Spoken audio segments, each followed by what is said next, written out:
I get asked, hey, what's my build? Time to show you. It's super big brain. First things first, what's my stat distribution? Voila.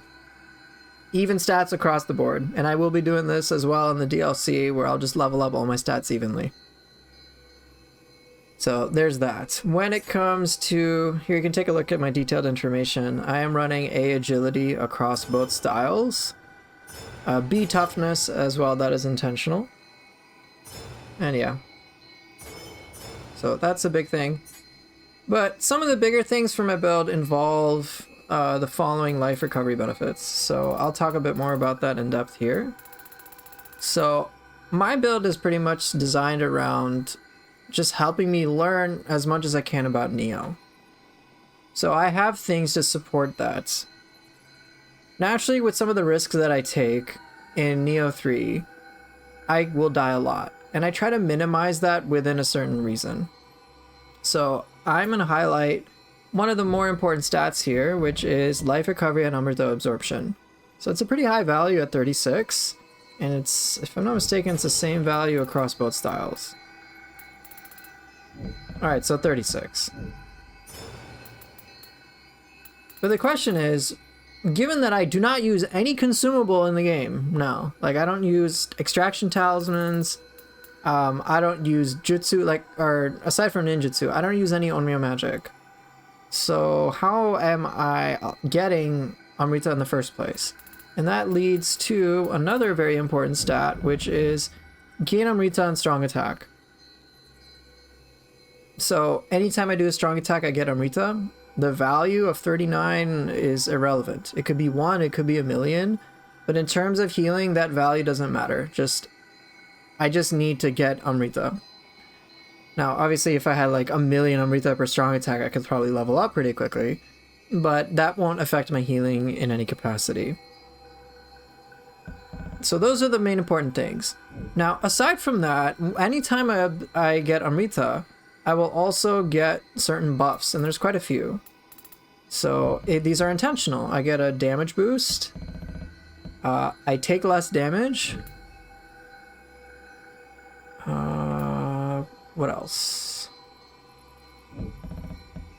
My gauge fills up faster. And I move faster. And I have more luck. With Ninja Style, there's one extra addition to this. And I'll showcase why soon enough. But I also get faster key recovery. So just a bunch of buffs for absorbing Amrita, which I can pretty much do on at will. So let's take a look at my equipment specifically. Just to be clear, the weapons that I pick are irrelevant. I try to use all the weapons at any different moment. There's no particular attachment to any weapon or set bonus for the weapons. I may have 2 pieces of Grace of Hote, but that's just a coincidence. Here I've got life recovery, gain, and Amrita strong attack. You only need 1 instance.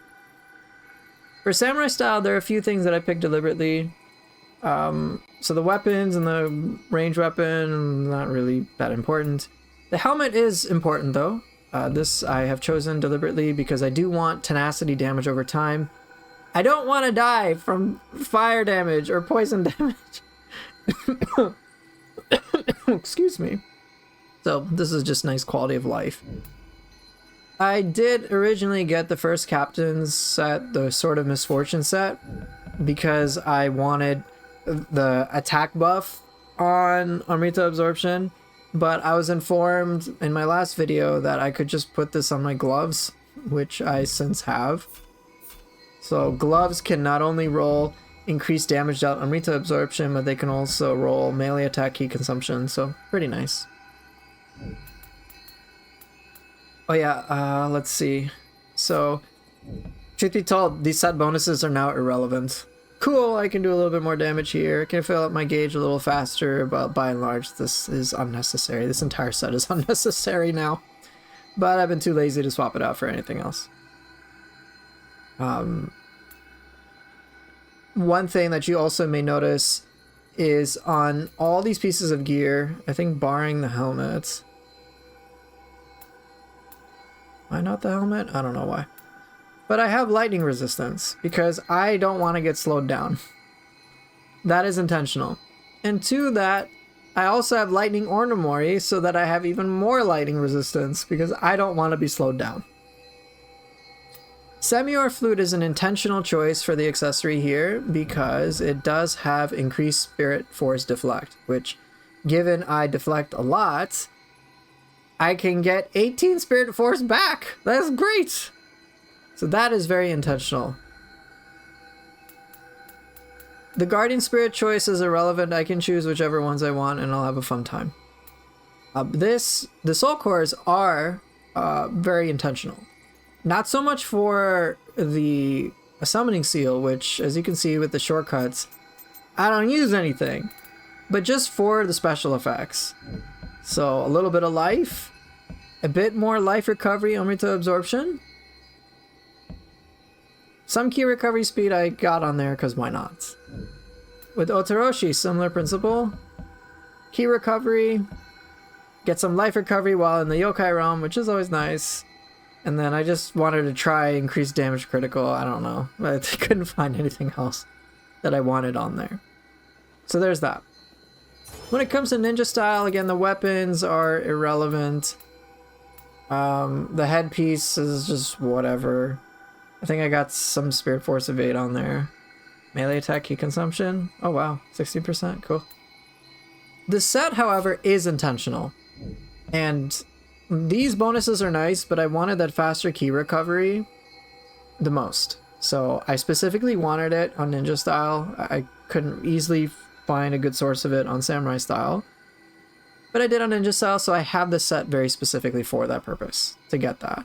It's also nice to, I guess, do a little bit more damage with Guardian Spirit skills. I guess some more ailment augmentation, I guess. But whoop-de-doo. Oh, and then Max Great's Campus Form stock has been fun when I messed around with it. I am using Semi-Or Flutes, less for the stat bonus and more for increased Spirit Force on Evade. So every time I evade, I get 18 Spirit Force. Pretty nice. Very handy. Totally recommend it. So I think that covers the equipment there. Let's take a look at... Oh, let me show my clan bonuses. Before I get to my skills. Blessings. Clan protection, these are the ones that I'm using. Faster winded recovery is just for quality of life. I'm trying to stay in the action as often as possible, kick ass as often as possible. So this is very helpful. So the question is, do I need faster key recovery if you have good key control like you do? I don't absolutely need this or the key recovery buffs, but it helps me learn more because I have less downtime. And that's where the life recovery also comes into play too with Toyotomi, which is very handy. Since I don't have elixirs to consume, what I'm incentivized to do to heal is basically get good. Kick a lot of ass, hit a bunch. So if I can stay in the action a lot, I can eventually refill my HP. So everything that I do is just, again, is just all built towards helping me stay in action at all times. And keep it a reasonable challenge. Like, I don't have the values too high because otherwise things just become too easy and I just tune out. So it's all kind of designed for a sweet spot so that I can keep myself... So I can keep a sense of challenge for myself while I'm constantly learning more and more and more. And then the more that I learn and the more I'll realize eventually I don't really need half of this shit, so then I can just like get rid of it. Which will be nice. But it's just all to help me learn. And that will transition into my common skills and the skill management as well, because all of it is meant to help me facilitate really understanding how to use every single game mechanic that I can. So I don't use masteries for any of these trees. But each of them assists me in that active time during combat. So for example, Powerful Shift. If my ki goes low, I can switch styles and get some ki back. Pretty handy. Supreme Parry. I don't really need the 150 life, but it ain't bad when compared to other options. It's good enough for me. Enhanced Style Shift. I like this a lot. So what's very handy is it boosts the gauges, both of them, when I switch styles. Great, I'll take it. It's very handy. If I do a burst break, get back some ki. I like that. Style shift flow. This is just pure art. Easily my favorite common skill, I think, in the entire game. Because you can cancel attacks with style shifts. So it feels pretty good. Great. And it opens up so many cool options. Spirit Ascension is something I've been using recently. This is actually pretty good. Charges the gauge whenever you hit an enemy with a Guardian Spirit skill. So if a guard, I think the amount it charges the gauge is 1% per hit. So if you have a multi-hit Guardian Spirit skill or even a summon, each hit will give you 1% of gauge, which does help. And some Guardian Spirit skills are better than others because there's like what, Guhin that hits like 8 times? Yeah, it's 8%. Which is pretty cool. Pure Heaven, Cursed Earth is just a quality of life, extends range of purification. Everything else that I discount, even things like versatility, are just because they're a little antithetical to my style of play, which is focus on just learning as much as possible and getting that like adrenaline rush of doing all sorts of cool shit, which is kind of fun. If an enemy dies too quickly, I can't really play around with it. Next up is Samurai. Samurai skills. So oppressive strength is just, hey, I get hyper armor. What's not to love about hyper armor? I take less in my super arts proficiency mode. Recoup. Love this. Ki pulse on block, which is very handy. I really like it. Invigorating arts. This is a major source of healing. So you know how I have all the Amrita like based buffs, I get a lot of life back? If I'm using arts proficiency, Invigorating Arts makes it so I get so much Amrita that it just like overwhelms the screen and I can just like rapidly refill my health. Supremely good. Ki Pulse Mastery, just nice for more key things. This was just for a key recovery buff since I don't have that on demand for a samurai style. And then Ki Pulse on dodge is great for quality of life. To the whole point about like, hey, you know, there are other options to maintain your ki. Yeah, that's right. Given that I deflect a lot, I could easily use Tempestuous Deflect. 45% ki reduction, and I like never have to worry about ki again, which is true. Except when I've used this, I get bored, because then I don't need to manage ki at all. I don't need to think about it. I can just deflect everything, attack a bunch, and I'm good to go. And it just gets boring. So I don't use it. Next is Ninja Style, so I try to pick the best options for my style of play. Supreme Shift is cool. Ninja Style can sometimes have trouble with getting behind enemies. This helps. Backstab, Life Siphon, a little bit of life recovery. It's alright, I don't think it's that impactful. I think it probably scales based on raw damage that is dealt. And considering I don't do that much damage, it's kind of whatever. Yokai Banisher for quality of life. Pufferpuss Technique. Sorry, I take back my statement about Style Shift Flow. This is the ultimate skill. This is it. Just cats. And that's all we need to say. Hollow Form is nice, extra key recovery from Ninja Style because it can struggle. Evil Dispelling a Blade, Evade can be very nice, quality of life as well. Throw and Blade counter, this is pretty cool. I find this very handy in a lot of situations. It can sometimes break weak spots. And what's nice is that it works with the Scampus thing too. Ninjutsu Link is great for very powerful jutsu, like the enhanced shrapnel bomb. Just blow things up, you get a kill, oh, you got the bomb back. So it's pretty neat. So I guess that brings me to the ninjutsu in question that I have.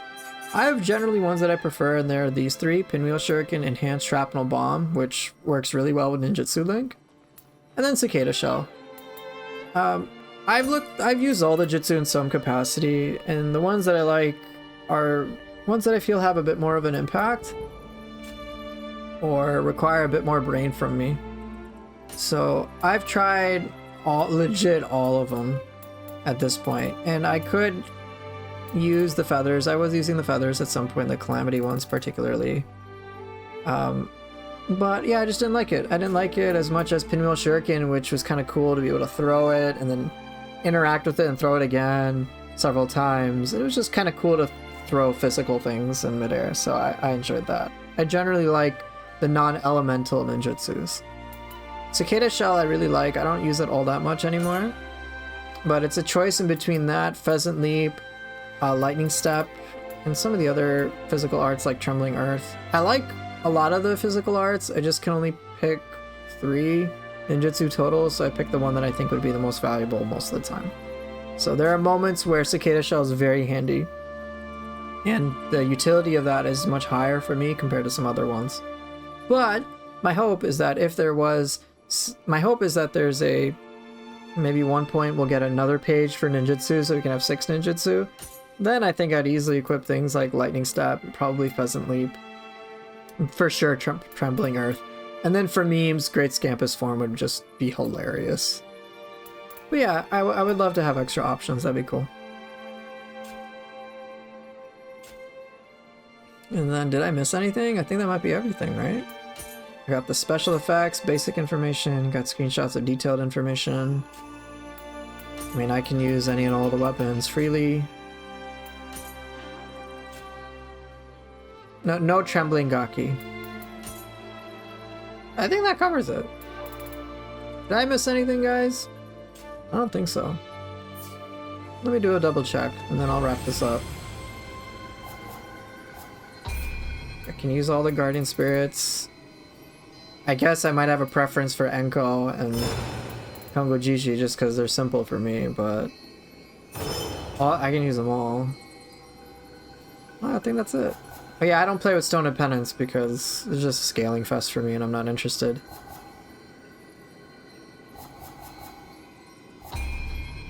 Yeah, I guess that's it. So yeah, just yeah,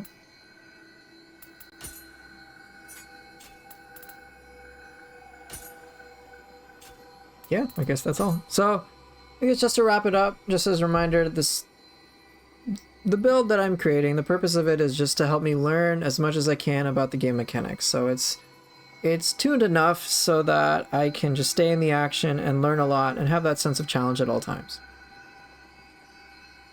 And it's fun. And so this is what I'm going to take with me into the DLC.